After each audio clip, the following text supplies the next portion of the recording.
You're listening to the Jay Bird Watching Podcast, the official podcast of jaysjournal.com and fansided.com, where we discuss all things Toronto Blue Jays baseball. We'll talk about news, rumors, and game recaps. So whether you're a diehard fan or just getting started with the team, this is the podcast for you. Here's your host, Craig Borden, with co-hosts Jason Lyons and me, Ken Alfred. You're listening to the Jay Bird Watching Podcast. Why, hello and good afternoon / lunchtime, I guess, this afternoon for what we're talking here on Jaybird Watching. It's a nooner. Your host, Craig Borden. Yes, we got a nooner. We're in, and it's actually happy hour, so I guess it's a good thing we're having the beer drinking thing going on here, at least in Rochester, New York, and Toronto, and everywhere on the East Coast. It's basically happy hour, so enjoy. So, fellas, I would say that I might be drowning on my sorrows a little bit more than usual after another sweep of the Toronto Blue Jays by the Boston Red Sox. How are you guys feeling after what was a trending up direction, and then all of a sudden dreams shattered, kind of, I feel like, a little bit? Yeah, pretty much. Like, we were doing so well over the last few. I'm trying to look at all the games that was happening during the last week from the last podcast. We were winning series. And then again, the kryptonite, at least for this season, for us, at least at this point, the Boston Red Sox came by. And, albeit we didn't lose by that much on those last two losses, but like I mentioned before, you don't get participation points. It's either a win or a loss. So not very happy about that. Yeah, I think it's I find it interesting. Like, it even seems like Boston is just turning up every part of their game just for Toronto. Like, guys are getting out of slumps. We had a guy who hadn't hit a home run since like 2011 or something like that, hit a home run again. You know what I mean? Like, it's weird stuff like that seems to be, rearing up against them. I don't think the Jays played all that bad in any of those three games. But watching them let these leads slip away late in games is just, it's heartbreaking. It's so hard to think to themselves that they put in a good effort. They got a good effort from their starter, and then they're just laying an egg in the 7th, 8th, or 9th, one of the three, and it's killing them. They don't seem to have that get up and go to try and get past that. And it's interesting to me because it's going to kill them later on in the summer if they can't somehow find a way to get runs. I think the run scoring thing is definitely a good piece to it. I think the bullpen is another part that has been many a ridicule, and to the fact that I can't even guarantee that Jordan Romano is a lockdown person because he's overworked. The fact that Eric Swanson's starting to trickle in the other direction here a little bit, it looks like. But to that point, there is plenty of things going on that the Red Sox took to us. The fact that Rob Refsnyder is actually a relevant baseball player is still shocking to me. So we saw him in Toronto for remember for Blue Jays fans, he was the return part of the trade for Jay Happ. So all of a sudden see him coming through for the Red Sox is kind of irking me a little bit. It's the Gio Urshela trade all over again. Yeah.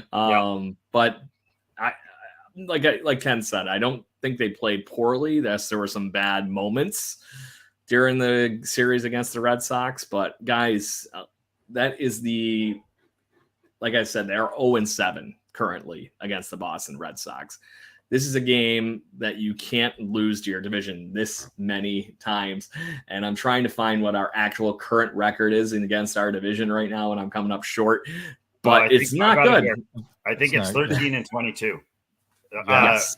They're 13-22 versus the three big guys, and if you throw the 7 extra losses in, that takes them up to 13-29 against the AL East. Here you go. Yeah. So, and I think it's even worse than that because I'm looking at I found the advanced tab finally on the standings. They're 7-20 against the American League East. Period. That is, I'm not kidding. Ken, I think you're laughing summed it up perfectly because it's laughable. Oh, it's terrible. But it's got to change. They're really good teams. They're going to figure them out. Like I said, I feel like right now it feels like there's a missing piece. And unfortunately, I feel like one of those pieces that isn't hitting on all cylinders right now is Kevin Kiermaier. He's kind of fallen off a cliff. you know, Yeah, a lot of his the other stats guys are going down. Yeah, been but a dealing lot with of the some other guys back issues. are holding strong. Yeah, he's been hurt a bit. Dalton Varsho has been, very hot and cold. I do appreciate I'm sure we'll talk about the All-Star stuff, farther on the cast today. But to see a guy like Whit Merrifield who is just pushing that rock up the hill, him and Bo Bichette, just nonstop every single day. We did some analysis as our little league team on Bo Bichette, why Bo Bichette is so incredible of a hitter. That guy's swing and swing plane, he hits the ball almost just before it catches hits the catcher's mitt. It's insane. If you watch slow-mo of it, his bat speed is so fast, and he's completely in control of wherever he wants his body to be, and he just puts it wherever he wants to. It's nuts.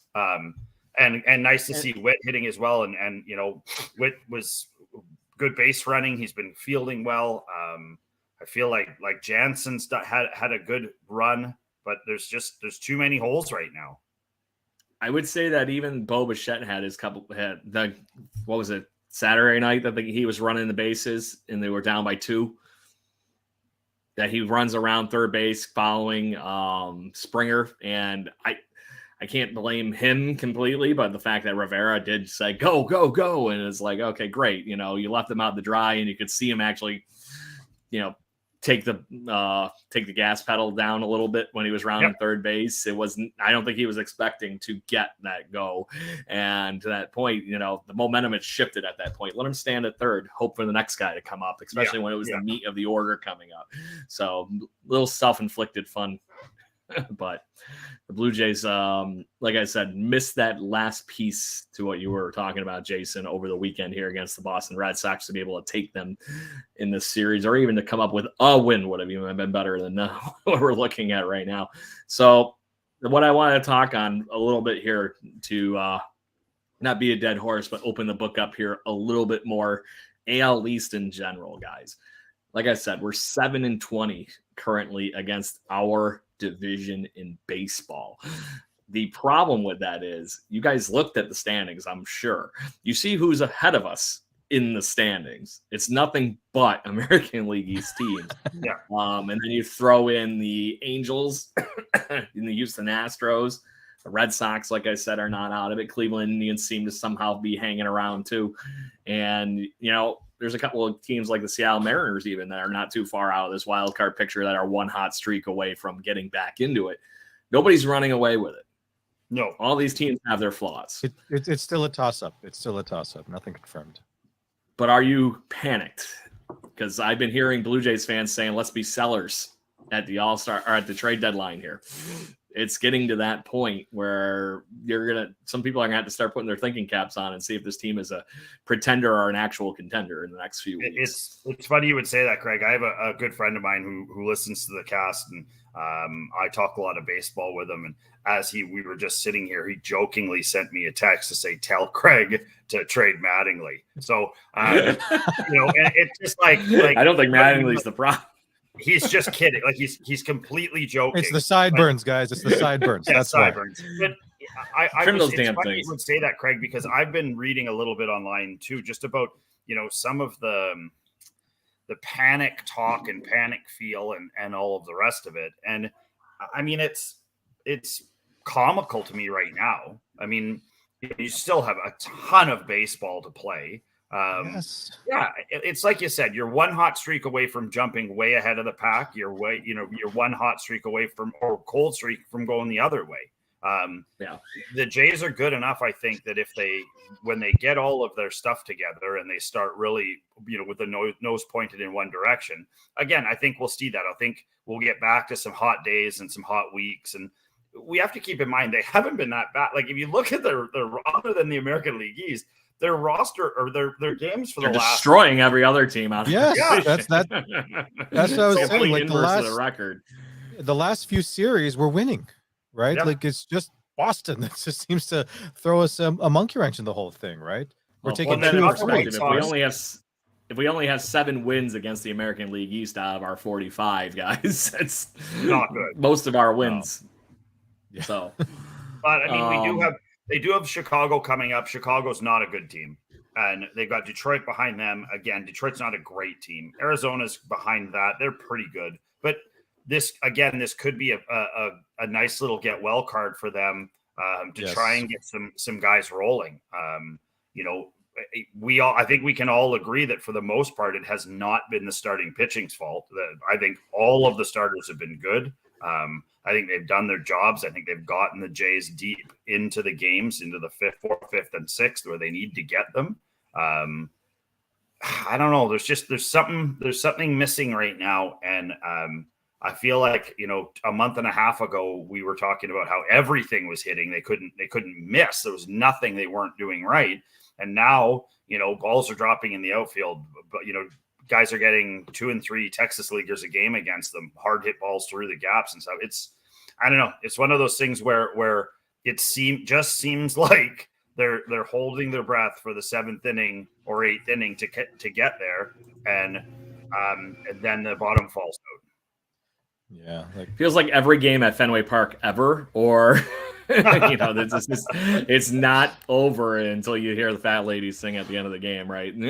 So, but to that point, I think that's been where the frustration has been for most Blue Jays fans. And I agree with you that I don't think this team should be sellers at the deadline here, but I do see why people are starting to comprehend that idea.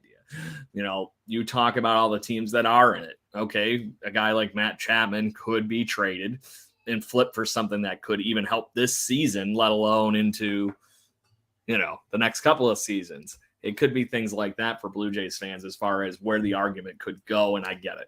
I don't think they should be doing anything. I think they should be signing Matt Chapman for the next long term if they can find a way to make it work.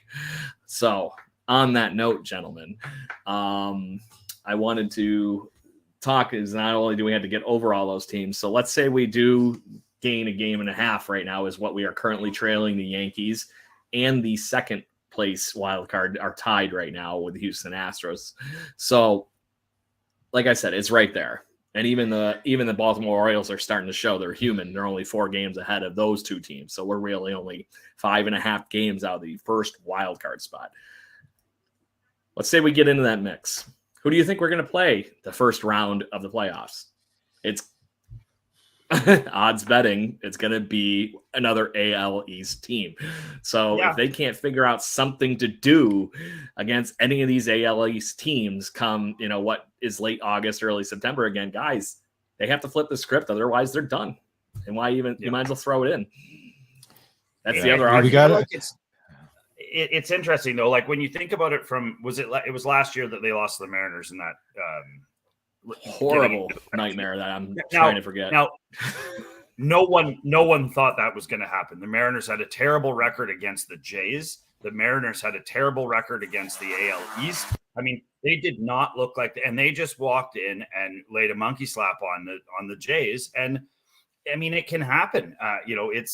That's what's so incredible about the game of baseball is, you have to play every game. You can't take anything for granted. And if you get the smallest chance, if they leave the door open a crack, doesn't matter who it is. The biggest can beat the littlest, and the littlest can pound on the biggest. And I find there's no sport quite like baseball for that. So for me, I don't care. Just get in and then give it everything you've got. And, the Jays are a scrappy team. I think, if you kind of put meat in the tiger cage, I think you would be happy with the result that you get. But it's sports, man. That's why we cheer, and that's why we love them and hate them and all the rest of it. So bring it on. Bring on the Sox. Bring on the Orioles. Bring on whoever. Yeah. Oh, and don't buy my hat. Blue Jays fans, this is Lynn Valley. It's not Orioles. There you go. It's got the wrong colors. To that point, I'd quote a great wrestler because Ken's going to do this. To be the best, you got to beat the best. Woo! To be the man, you got to beat the man. There it is. Right? There it is. But I guess the only thing that I noticed too, gentlemen, is that, everyone above us in the AL East, the last 10 games are pretty much all of them are very similar.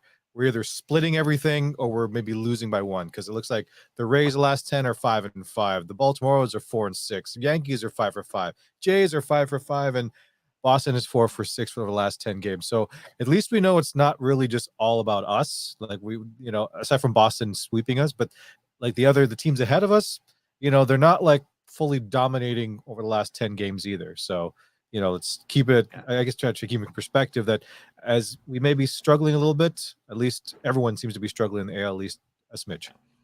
Kenny, I don't know if you're just reaching too far into the stat sheets or anything, but you actually pulled a rabbit out of your hat there with one here, is because the Blue Jays are actually one of the better teams in one-run ball games versus everybody else I just laid out here on the field. We're 13-9 in one-run ball games. Yeah. The other teams, unless you're the Baltimore Orioles, who apparently are gods when it comes to that, at 14-9. The Houston Astros have a losing record in one-run ball games.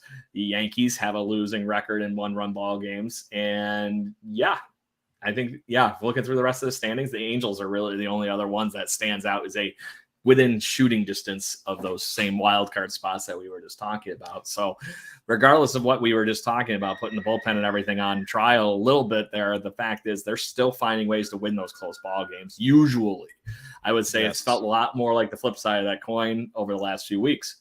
But let's hope they get hot here and go into the All-Star break with a winning streak, take a little bit of a break, come back hot after the All-Star break, especially after Vlad Jr. brings back a home run derby championship.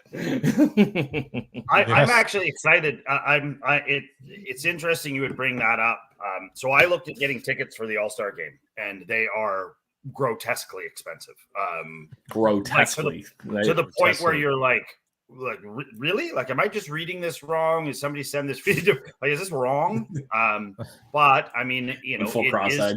It is considered to be the most exciting all-star game of any sport because it actually means something. And they actually play. Like, I mean, in hockey, you can't really go full clip. You certainly don't want, Connor McDavid or Sidney Crosby getting hurt in an all-star game.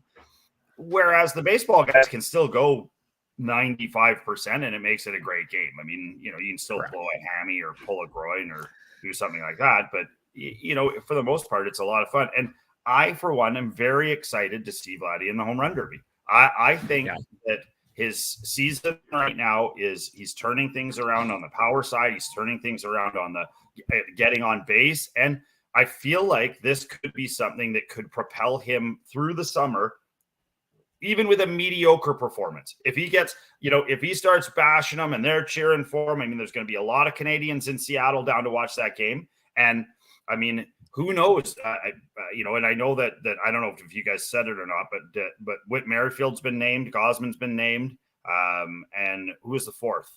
Bo.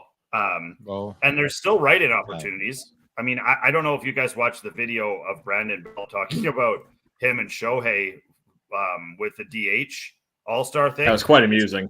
It's one of the funniest things I've ever seen. Have you seen it, Ken?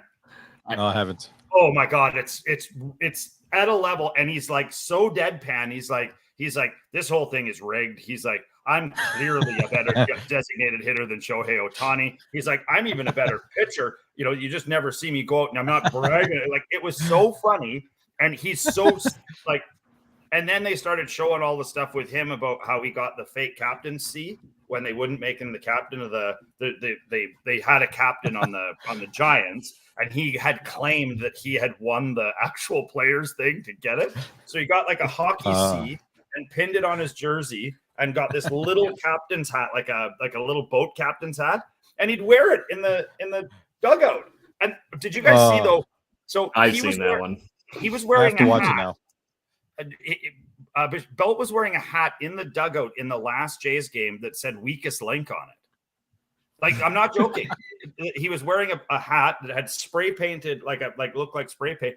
It said weakest link. And he was just sitting there talking to Mattingly with this, not in a Jays hat. And I'm like, I've never seen that before. But I'm starting to like Brandon Belt a lot more now. Me too, man. I gotta watch the videos. Just because I can do this in the internet is a wonderful thing. You are going to see at least a picture of what he's talking about here. And as we go live to Craig's other screen here, this is the coming out of for opening day with the C on captain's hat. Oh, that's so good. But there's a bunch of them on here that he's hanging out in the dugout. They made up t-shirts. So, and we have them for the Jays. Oh, I might have missed one here. Might have missed another perfect one here. He's actually saluting with a bunch of, Funny enough, I guess I'm assuming those are other San Francisco Giants that are dressed up as seamen. Yeah. Because that would be the Navy term for lower ranking person. It's just, I love that, I love that he's having some fun with it. I love that he hit 2 the other night. I don't know that Brandon Belt, or that we can expect Brandon Belt to be the catalyst that they do need. But I really do think that this All-Star game could be a real momentous, momentum shift for Vladdy. Correct. And they're going to need that too, because right when they come back, they're going to have the AL West leading. Yes, I said it. AL West leading Arizona Diamondbacks coming back. So that'll also be Lourdes Gurriel Jr. and Gabby coming back for the first time too. So that will be interesting for them to see them come back too, because Lourdes Gurriel Jr. actually legit is an all-star starter, I believe. I think he got voted in. Correct me if I'm wrong. I know he made the team, but good baseball player. Hello, baseball player. And we're still waiting for the flip side of that to catch complete fire, but I think it will happen eventually. Outside of that, guys, then we get the Padres right after that. So 1 week from today, the Blue Jays home run derby representative will be taking some swings. How excited are you to see, though? We saw Vladdy basically win it, and then had to get Pete Alonso to literally have the best performance in a home run derby ever to beat Vladdy that year. Vladdy, I believe, hit 98 home runs during the home run derby, I think, and still managed to lose. Well, I don't know if you remember it. It was a weird one. Him and who was it Alonso that he went the distance with, or it was Alonso he lost to, right? Correct. But the big long one was against who was it? They just kept hitting. It was Jock Peterson, wasn't it? Yes, it was Jock Peterson. So we'll also probably want to do this all over again too. Yeah, well, I mean, he's another one of those ones who's kind of out in left field, no pun intended, right now. Not really doing too much. But yeah, I mean, it's.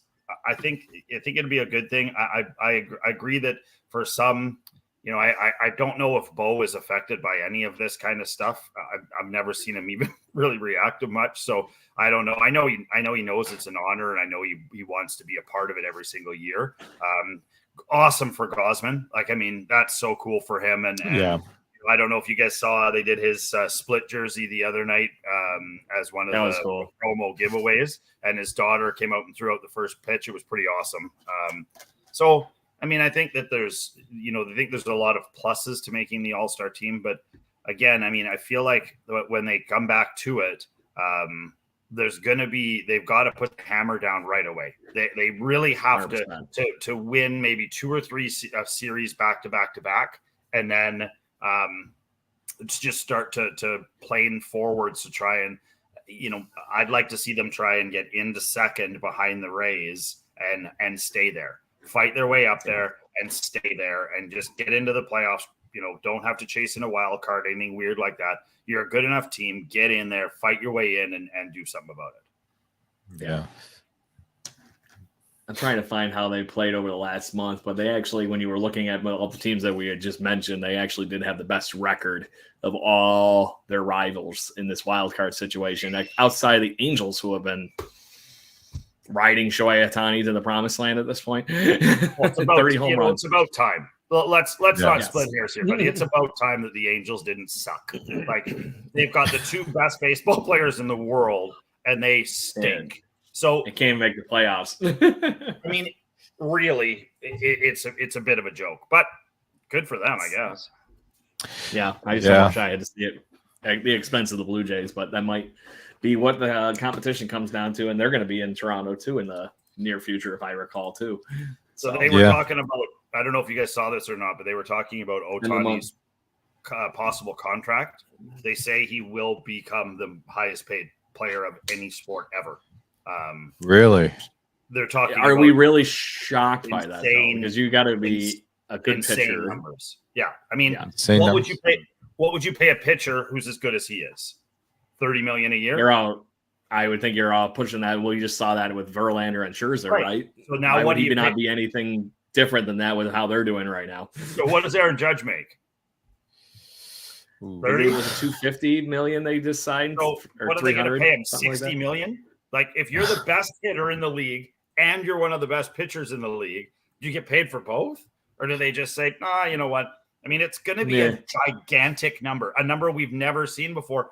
And he absolutely doesn't need it. That deal he signed with New Balance is like he's filling his extra swimming pool with $100 bills from it. Like it's craziness how much money this guy's going to have. And have there been any rumors though, Craig? Sorry, I mean, Jason. I'm looking them up because I know I feel like what are the rumors for that? Like what number? Yeah, what they think the number is. A year. I was about to say 50. That was gonna be my guess. I mean, that's just a round number. I mean, I would say that it's probably going to be who's the highest paid player in baseball right now? Is it Trout? I think it technically is Aaron Judge now. Oh, okay, so I think, and I think he's making what, about 35 or 36, somewhere in that wheelhouse. Yeah. So you've got to at least add 20 million on top of that, right? Like, I mean, so right now, number, but one agent is predicting that he will get a 12-year, $600 million contract from somebody. That's the other catch. He's got youth on his side. He's not. It's not like he's 34 and doing this. It's crazy. And there's somebody else saying it could be 10 years, $430 million. It's slightly ridiculous. Either way, everybody's in agreement from what I'm reading here that 30 million ain't going to cut it for a year. No, not even close. And honestly, guys, if you're making that much already, what's another million or two? Does it really change your finance? I mean, it's great to have, but I think once you start making that kind of money, it's like, what's another million? I don't think it's about the money for Shohei. Oh yeah, honestly. No, it's not. But I'm just saying. So I don't know a ton about him, but I have been, I'm really intrigued by him. And I find that a guy that's as athletic and as talented as he is on both sides of the ball, I mean, there's got to be something. How did no one see this coming to the level that it's at? And so that was what I was watching is there was guys when he was 17, 18, 19 years old who were like, he's okay. I mean, you can throw the ball hard and he's this, he's that. Case in point, correct me if I'm wrong here. He played on the same team as Yosei Kikuchi, and Kikuchi won the Pitcher of the Year award in Japan over him. Yeah. At one point. He kind of Aaron Judged a bit, where Aaron Judge was not a good hitter. Like, I mean, he was a strong cat that if you threw the ball down the middle or hung one, he'd take you a yard, but he was not a good hitter. And it took him a couple of years to become a good hitter. He's still not a great hitter. I just find he gets a lot of lucky pitches. So for some reason, they don't pitch around him. They pitch to him. I don't know why, but especially the Yankees lineup right now, pitch to him. Donaldson's batting behind, for Christ's sake, and so is Rizzo, batting 215. But it's, it's one of those things where when he signed with the Angels, I mean, I knew it was a big deal. Like the Red Sox threw a bunch of money at him. The Yankees threw a bunch of money at him. Like everyone was trying to get him, but they weren't trying that hard. It wasn't like people were flying to Japan to try and woo him or anything. They just, they knew he was coming. They knew he was okay. This is what I don't understand. Like, how does somebody fly under the radar that much? Because, I mean, ever since basically he's been in the MLB, he's been phenomenal. Like, I mean, lights out phenomenal. And the Angels say they're going to back the truck up and just dump it on him. But what Shohei wants to prove to everyone that he was as good back then when no one would give him the time of day. He was doing what he was doing. They just didn't think he could sustain it at the major league level. And he came to America and basically gave him the one gun salute to the whole league. Right. And so for me, I mean, Shohei does not want $60 million because he needs $60 million. Shohei wants someone to look and he wants to go, see this? That's me. I'm the best. I am the best player in I baseball. am the man. And it's funny. Before we started today, I was talking to you guys. We've been working with Brandon Geyer, who's a former MLB player. He's now the strength and conditioning coach or mental coach, for the Angels. And so Brandon, we've had some conversations, before we were doing stuff. And he said that one of the most interesting things he's ever seen is Shohei Ohtani. His mantra is basically, I'm the man. Like, and he said it's not confidence, it's not over cocky, it's not any of that stuff. He's just like, this, I'm him. Like, And he has it written like on his glove, and he has it written on his batter's gloves. He has it written above his locker. It just says, "I'm him." So whenever anybody's talking about the best player in baseball, that's me. I'm him. Yeah. And it's an interesting way we've been doing a lot of this mental stuff and just the to hear some of the guys in the MLB we've heard talk about, all these little slogans that we've all heard for different things and, control the controllables and all this stuff. But it's interesting to hear that how many MLB players just have the word breathe written somewhere, like whether it's on a bat, whether it's on the stuff they carry out to the field. Nate Pearson's got it on his thumb on his glove. Yeah. And he said that's been one of those things that it's a reminder. Breathe. Just breathe. And breathe. It's interesting when you hear these guys talk like humans, because for the most part, we consider them to be superhuman. And, Brandon was talking about the fact that Shohei is just a different dude. Like, he realized when he came over that he needed to start working harder than everybody, and he did. And so he does it every single day. He's the first one out. He's the last guy taking BP. He's running sprints. He's trying to get his arm in better shape. Like, he never stops. And I've heard it now about Bryce Harper. I've heard that Bryce Harper is basically off the charts for the amount of work that he puts in. And I would assume that Mike Trout is the same way. Like, all these guys are at the top of their game, are putting in insane amounts of work. And it's amazing to me to see, how, like, Ronald Acuna, like, I mean, I knew he was a good baseball player, but did anyone know he was as good as he is right now? Like, he's phenomenal. He's Ricky Henderson. If he doesn't hit a home run, he steals 2 bases. He gets a single and steals 2 bases. It's so exciting. It looks like he's playing Little League. Is the nicest way of saying it. So, to your point, to put the work ethic thing into perspective for Blue Jays fans, everybody has always heard the lore that is Roy Halladay and how he put in the work to get ready for his starts. The guy literally has a workout method in the Rogers Center nicknamed after him. It's called doing the Halladay Mile. It's you go up to the 500 level and you freaking run around the ring of the damn 500 level a bunch of times. And going up on all the stairs and everything. So that is a Roy Halladayism that is ingrained in Blue Jay culture. So I can get where you're going on that whole thing. And to that point, Shohei Ohtani is going to get paid and going to get paid a ridiculous sum to a team to be their guy. Yeah, I think one of the things we've also seen that's come from this as well, talking about just sort of preparedness and everything, is how well Danny Jansen came back from injury and how well he's continued to play. I mean, I know he's gotten injured a handful of times over the last 2 years, but every time he's come back in better shape, and he's come back to rake. And you almost want to have him get himself hurt every month or so. take a week off. Come back and smash bombs. I mean, but it'll be. I'm gonna take a day off with the flu or something, and then come back. Don't get hurt. Then come back. Yes. Not injured, Jason. Not injured. But it's interesting to see if Kirky will come back the same way. He's supposed to be. Is he playing today, tomorrow? No, he played He played over the weekend. He had a hit yesterday. It was actually a key hit. Yep. Right. So, but to your point. We talk about how the Blue Jays get back on point. Those getting some more contributions from those two, getting us back to where we were talking about with the the catching. Right now we're quote unquote been underperforming a little bit from where we were last year, right? I find that hard to believe when I look at those two numbers at the end of the day. But they're not. Kirk isn't batting 300 like he was last year. I wouldn't say he was going to do that every year anyway, but I figured he was going to be damn near close to it. I was figuring the power was going to start coming out like what we've seen with Danny Jansen over the last couple of years, things like that. But there are plenty of good things still going for this team, and they just got to get it together. That's all it is. I really think that at some point, I do think that they will be buyers at the trade deadline here in the next few weeks. There's a lot of guys that sound like they are possibly going to be on the move, and I would be shocked that the Blue Jays are not interested in any of those names, especially on the starting pitching avenue. Although, has anybody paid attention to what happened in New Hampshire last night? Was that Manoah? Mr. Manoah. It was Mr. Alek Manoah, who I don't know if anybody paid attention to his first rehab start. I use the quotes sparingly because it's Wasn't either good. he was it was bad, like train wreck. Like might as well just write this off. He gave up 10 earned runs to the Gulf The Coast Yankees. Yankees. Yeah. So that is barely a league anymore officially in Major League Baseball, and he gave up 10 runs. So, and that was in 2 1/3 innings.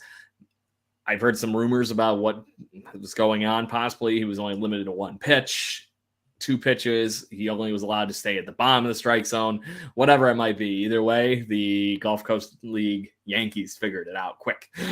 Or maybe it was a go ahead, fine, be yourself. Go out there and see if these kids can hit it. And yeah, they did. Yeah. So whatever he was working on obviously did not work. But last night, complete flip of the script with what was going on in New Hampshire. 10 strikeouts, I believe. Yeah. 10 strikeouts, 5 innings, only allows 3 hits and 1 run. He did walk 3, however, but the catch on that whole thing is, okay, he must have been finding the plate, because you would think that regardless of what's going on, his stuff would play on any level in Major League Baseball or in the minors. If he is on and finding near the plate, they're going to swing at it. They might miss it, but they're going to swing at it. So obviously, I would say maybe that's only 5 strikeouts or something like that, the Major League level with whatever he was playing around with last night, or maybe somewhere in the 8 ballpark. But those kids were obviously swinging at it at the AA level. But AA isn't what AA used to be, guys. That is a very competitive league. And it's actually, as far as skill level, I think AAA and AA are kind of right there. I don't think it's as big of a jump from AA to go to AAA as it once used to be. But maybe that's my opinion. Well, I mean, Yeah. just it's interesting you would say that, because I've got a buddy who played pretty high level, and we actually went to a Canadians game a little while ago, and he was like, "You guys have no idea how hard it is to be a pitcher in this league." He's like, every single kid that's going to the plate wants to mash. They are not up there to watch. They are not up there to take, and they're going to hit good pitches. Like, you'll drop a curveball on somebody and he'll pick it right off the dish and blast it into the gap. And you're like, how? Like, that's the best stuff I've got.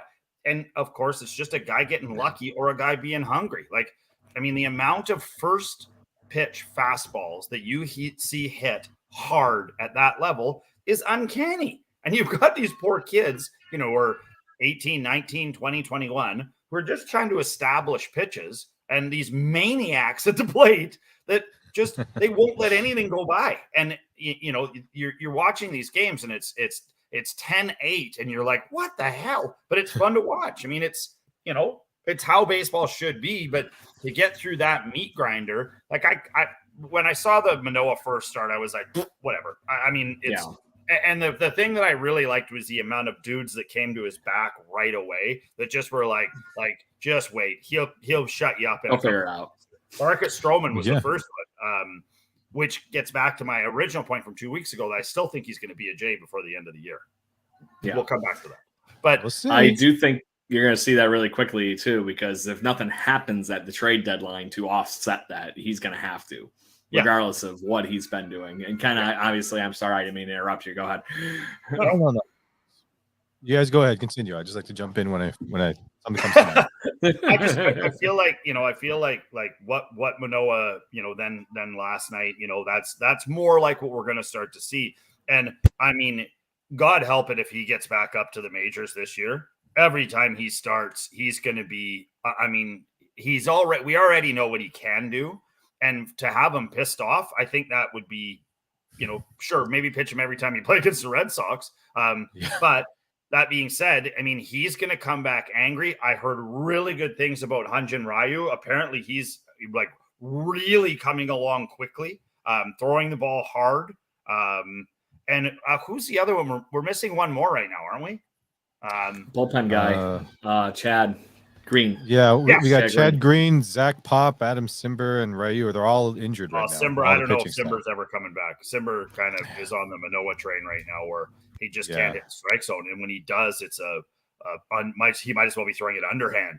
Meatballs. You can't if you're gonna be a hokey pitcher, you gotta hit your spots. You can't. We were watching the today. The Giants were playing the Cubs. Maybe I think that's right. Yeah, Giants Cubs. If it isn't, I don't know. It's been a long day.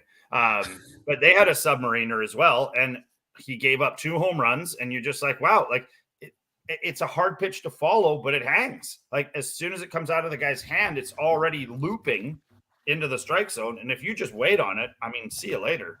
Yeah. So the current update on Ryu is he obviously he's recovering from Tommy John surgery, threw 3 innings in a simulated game this past Wednesday, and he's supposed to be doing a live pitching actually tomorrow. So that would be a week's rest where he's trying to get back to obviously seeing how he recovers at this point from throwing simulated games and whatnot. So clearly this is not a result of the injury anymore. This is a building him up to actually contribute in some fashion, because they're building him up as a starting pitcher.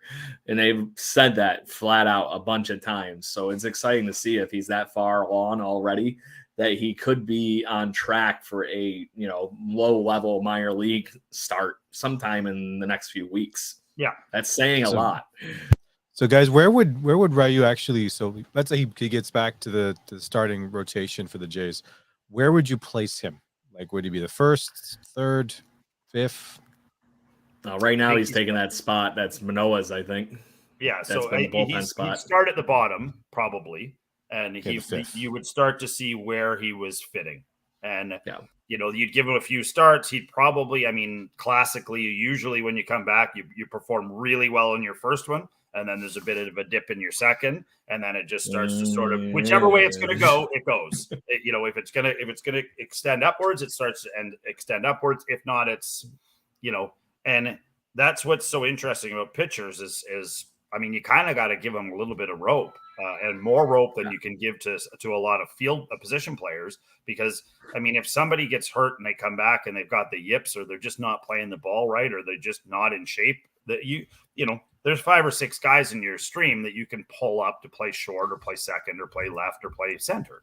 But a pitcher is so interesting because once the wheels start to come off, it's hard to get them back on. I mean, the Mets are paying 2 guys $60 million to be 2 of the most mediocre pitchers in the majors right now. So I mean, it happens. But I feel like Manoah is going to come storming back, and we're going to get hit with a few other good pieces. And, again, it's be healthy at the right time, and then you can really do some damage.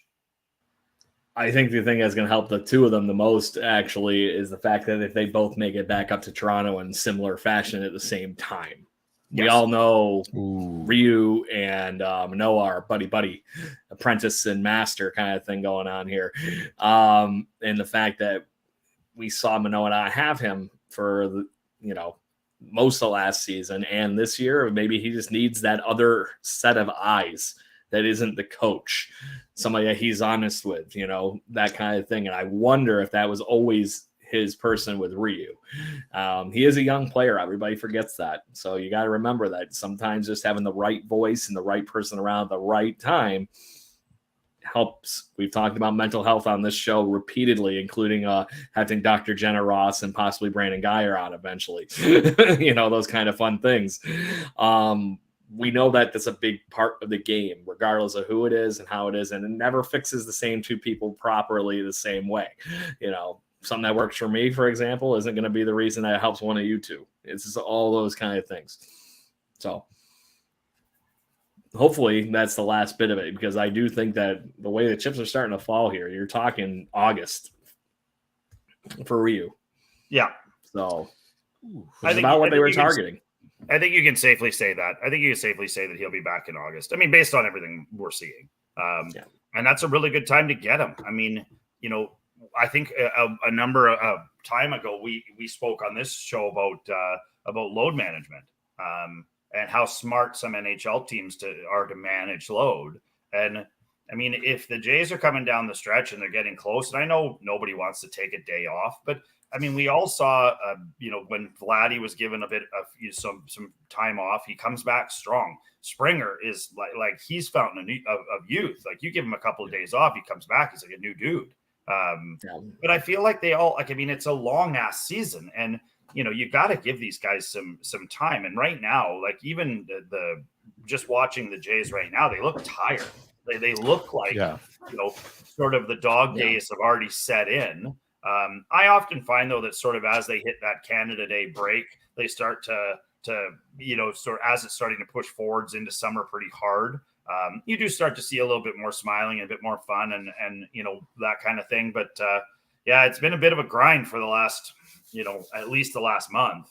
But who knows? It's when you lean on your friends and hope you have a good comedian in the locker room to loosen everybody up. Yeah. Like, honestly, guys, I keep hearing that Kikuchi's the comedian in the locker room. Yes. That's what I keep hearing. But and then you guys like Springer, but go ahead, Ken. No, I was just gonna say, because sometimes like the players are their own worst enemy, right? Like you're talking about that whole workload management is that, okay, I had a rough game, so I gotta play better the next game and the next game, and they're almost running their reserves really low. So yeah, I think that they probably are just beat up and tired at this point. So I think it's a well-deserved break that hopefully this will give them. Yeah, we talked about that a couple of weeks ago, Ken. I think the Blue Jays letting the game come to them rather than the pressing and trying to make something happen. And I think that would be a good, accurate assessment of how this weekend happened with the Boston Red Sox. Like I said, with that play running around the third base with Bo Bichette, that was clearly forcing something. And we saw a couple of base running things like that, a couple of extra throws that really contributed to the loss yesterday. That was like, maybe you should have, done the little thing. It's an apple, eat it. Don't throw it there. Exactly. So things like that, things that you get taught in Little League Baseball. But to that point, like I said, I can see why they're pressing and trying to do that. But at a minimum, they come back from the break hoping that they have that kind of thing figured out. Like I said, the Zen moment. Just let the game come back to them, kind of thing. Woosah, goose fraba, whatever it is. So I do have an update for Zach Popbohr. If we'll be seeing you brought him up, Ken. Yep. On good report card night in Buffalo on Saturday, he pitched 1 2/3 innings and had a really good outing. So he might be closer than a lot of people think. 1 walk, 3 strikeouts, and 1 2/3. So that was pretty good for Zach Pop. That was a key contributor for them winning that game 4-0 in Buffalo. So, and that wasn't not the night that Eli De Los Santos hit a walk-off pinch hit grand slam. That was last Tuesday. Yes, you heard me. That's the first one in Buffalo Bison's history. That's awesome. Wow. Pinch hit, walk-off, grand slam. It's so cool. It's a mouthful. How do people just absolutely not love baseball? Like, honest to God, like where? And I'm sorry, it was Luis De Los Santos. I was thinking the gentleman that plays for Cincinnati that's been raking. Oh my God. With the De Los Santos, but Luis De Los Santos hit that home run, and it was insane. How about Joey Votto? I highly recommend looking that home run up for Blue Jays fans because it's a hell of a home run. Joey Votto is a treasure. Period. Oh my God. Well, he's been out for like 11 months, has he not? And he comes back and he's hit like 8 home runs. And I mean, he gets them to put that Viking thing and everything on outside of the Dougie, and he's like pointing it. I mean, come on. Like, just to put this out there, how much fun would this be if the Cincinnati Reds team is actually legit and for real that Joey Votto actually gets something out of the craziest contract in baseball history? Correct me if I'm wrong. Wasn't that a 15-year contract that Cincinnati signed with him or something like that? Yeah, it was long. It was I know nuts. It takes him into like some of his senior years, but it's funny. You current? You bring that up. Do you know what I looked at last night? Do you guys know that Bobby Bonilla hasn't played a baseball game since 1999, I think it was, and he gets paid till 2036, over $1 million a year. Bobby Bonilla Day. Wow. So if you want to go down that avenue, I have another trivia question for you. Who is the current highest paid person/player by the Cincinnati Reds? It's not Joey Votto. Is Pete Rose still getting paid? For his gambling debts, maybe, but that's besides the point. I don't know. Who is it?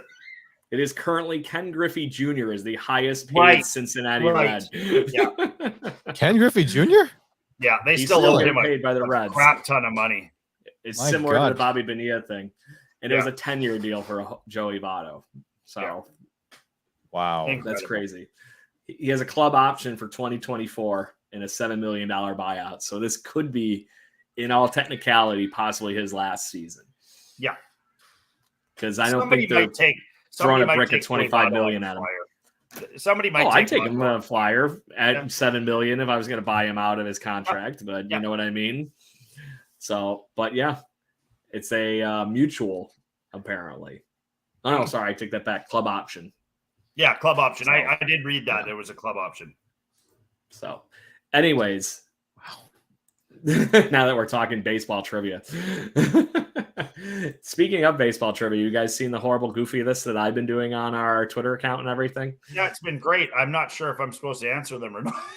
I answer them. There are videos, so it comes up, but you're more than welcome to goof around and whatnot. But have you seen any of them and had any good guesses on any of them over the last week, or have I been completely stumping the two of you?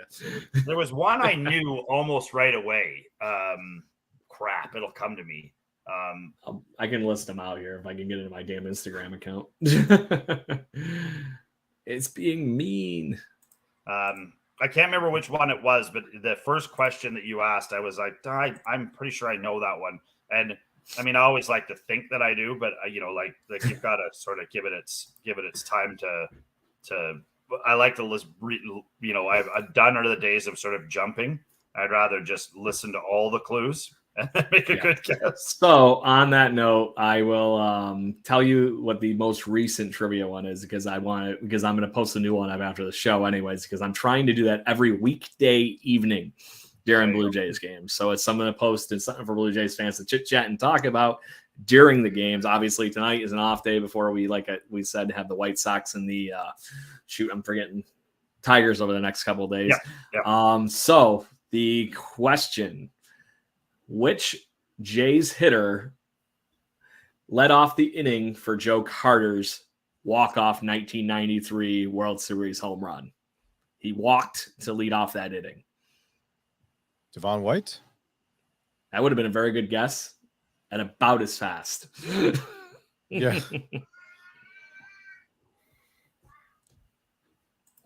No, I don't know. We traded for him at the trade deadline in 1993. Was it Alomar? Nope. That was 91. That would have happened. Oh. It wasn't Ricky Future Hall of Famer it was Ricky Henderson. Henderson? Oh. Ricky Henderson walked off of Mitch Williams to lead off that inning. Paul Molitor hits a single, so now you got runners on first and second. I thought it was Molitor, and I was going to say Molitor, and I was like, I feel like it was somebody else, though. Ricky B. Yep. Ricky. Yep. And there you go, Ricky B. and Ricky. So on that note, gentlemen, I think we're at that point, unless you have any topics you would like to talk about this evening / afternoon / happy hour, whatever it is anymore, before we go into picks to collect. I'm solid. I'm good. Yeah. So the list is getting crowded, fellas.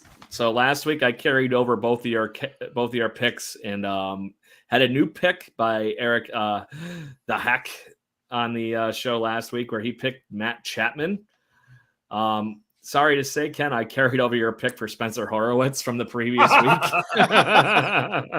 And honestly, if Brandon Belt doesn't come back healthy, this could have been a very, very different conversation with Spencer Horowitz. He was going to be my pick for this week.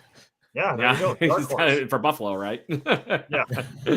So, Jason, you had Danny Jansen, and I had Double K. So, I'm going to have to say the most consistent person, at least in my vote, for those four gentlemen would be, I think Matt Chapman had the best week of those. I don't know about you, Ken. You thinking Jano had a pretty good week? I thought Jano had a pretty good week. Yeah, it was pretty good. I'm going to have to pull up the stats now. I'm going to have to go to the board. Because I don't remember, honestly. Jano had a pretty good week, but I felt like that Chappie had a pretty good week as well. So, so he had... Matt Chapman had 5 hits, 2 doubles, a home run, and 2 RBIs. Oh, he might win. Where the hell is Danny Jansen on this list? There he is. Danny had a decent week, but I'm pretty sure Matt Chapman beat him. I do too. I agree. And it's the home runs. Yeah, I agree. So on that note, we'll carry Chapman's pick over, even though it was a win for the guest spot, because fun-loving, weird time here for the Canada Day holiday and July 4th here in the United States. So go ahead, Jason, go for it. All right. Chapman's the only one off the board because of the guest spot. You know what? I'm gonna take a chance, and I'm gonna go into the. Stay with me here. I'm gonna go into the archives here, and we're gonna take the man, the myth, the legend, Kevin Biggio. I was gonna say that looks like Biggio. All right. So that's not a bad pick. You talk about somebody that's been hot over the last few weeks in Toronto Blue Jays fun. He's one of the guys that has been. Currently, you're talking about what he's done over the last few weeks. He's had a few giant home runs for the Toronto Blue Jays. Didn't get much playing time this week, but I would think against the very right-handed heavy Chicago White Sox, he's going to get into some of those lineups. And hopefully he'll keep capitalizing, because I would love to see him catch fire. Ken, what are you thinking for your pick to click? I think I'm going to go with Brandon Belt this time. I think he was going to build momentum from his previous 2 homers game last time. So he's my pick for this week. It was the captain hat that put you over on Horowitz. No, I'm kidding. Not Horowitz. It was the captain hat that put you over the edge, wasn't it? It was the pictures from early in the show. The hat and the C. I gotta watch the video now. I gotta YouTube that. There you go. I think I'm going to steal Jason's pick from last week. I think Danny Jansen's going to run into the break hot here, and we're going to go have some fun at the catcher's position finally for the last few weeks. So, anything else, fellas? No. I'm out. Other than the fact that I am very excited to watch the home run derby next week, because this is a stocked home run derby. Guys, did you see this lineup? Who's in this? Adley Rutschman of the Orioles, Pete Alonso, trying to defend his home run champion prowess, as this would be his 5th year winning it. So then you have Randy Arozarena, Mookie Betts, hasn't done one since Fenway Park, I believe, since he was a Boston Red Sox. Obviously, we know Vladdy's in it. Julio Rodriguez is going to be in it as well. So this is a very, very stocked 8-man field for the home run derby a week from tonight. So guys, here's another interesting one before we split here. Do you guys know who has hit the most home runs in the majors in the last 2 years? 2 years? And it's not Judge. No, he's second by about 20 homers in the last 2 years. Is it Ohtani? No, it's Pete Alonso. Really? That doesn't shock me. Wow. I think the number is something like, if I remember right, it's like 171, and then Judge is at like 158. I don't know if that guy gets enough run, the polar bear. He does not. He's a good first baseman, and he hammers the baseball. Like, I don't know if his parents hit him with balls or something when he was young, but he does not like baseball. Spanking those balls. Yeah, it's like that scene in Happy Gilmore where he's just sitting there getting pummeled by the pitching machine. That's awesome. But yeah, you're not wrong. 37 home runs over in 2021. He had 40 in 2022, and he's already off to 25 this year. So the polar bear is macho. So good stuff. And like I said, he will be defending his home run derby crown coming week. But to that point, I think that's it this evening / afternoon, whatever time it is. So Blue Jays fans, make sure you join us every week. We saw plenty of you in tonight's episode. Make sure you join the chat, and whatever platform you're on, whether it's Facebook, YouTube, Twitter, any of that, make sure you join the chat. We are the Barroom Chat for Toronto Blue Jays fans, the official podcast for Blue Jays fans on jaysjournal.com, part of fanside.com. And if you missed us during the live recordings every Monday evening, make sure you join us wherever you get your podcasting pleasures from, whether it's on Spotify, Apple, whatever it might be. We are Jaybird Watching. And guys, that's the end of the show. 1, 2, 3. Woo! Let's go, Blue Jays. Oh yeah. Kelly Gruber. Thank you for listening to the Jay Bird Watching Podcast. Please follow us on Facebook, Instagram, Twitter, Twitch at BirdwatchingGC and our YouTube channel. If you want to support the show and get extra content, please consider joining to our Patreon at patreon.com/birdwatchinggc.